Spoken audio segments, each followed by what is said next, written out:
it's interesting because they do have those parallel universes, parallel all this stuff.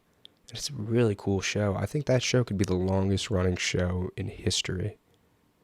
I'm calling it right now. I think it could run longer than The Simpsons, run longer than anything, solely on the reason that they opened up the door for parallel universes.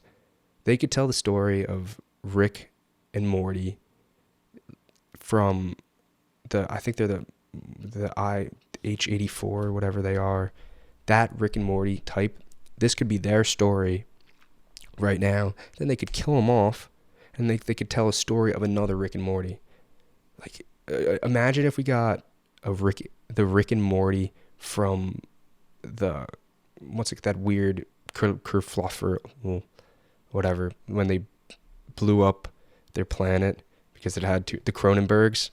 Imagine if we got a Cronenberg few seasons of Rick and Morty.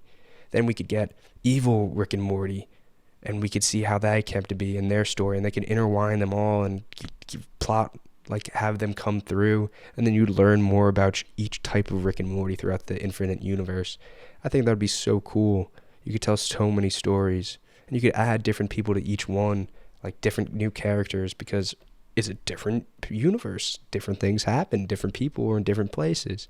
So you have an infinite amount of possibilities for that show, and I think they probably will because they just got renewed for 70 episodes.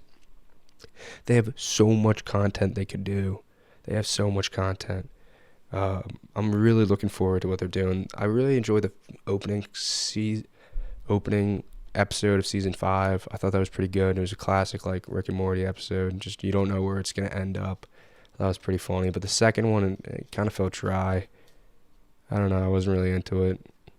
But I think they have so many possibilities, too, with this parallel universe. Because we don't know whose story they're telling. But you say they do a certain new Rick and Morty every season or every few seasons till the story's done. You could literally kill Rick and Morty like 2 episodes in and tell someone else's story.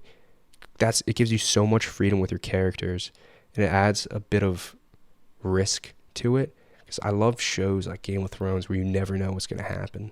You don't know if Jon Snow is going to die, or you're just worried. It gets you on your seat because you don't know what's going to happen, and anything could happen.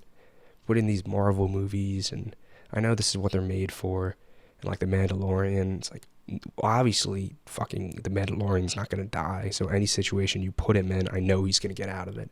So that takes me out of the situation, or of the show, of the movie. But I get they're made for that. That's what they're there for. Like, they're not there to make you feel like this character is going to die. You're watching this so to see someone get their ass kicked, or for Batman to beat the shit out of the Joker. Like, you never think the Joker's going to win.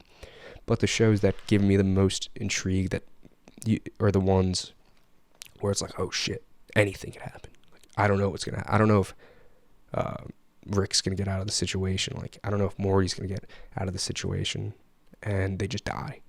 That would be really cool. I would like that. And that's Game of Thrones did that so well for so long too. So that show's fantastic.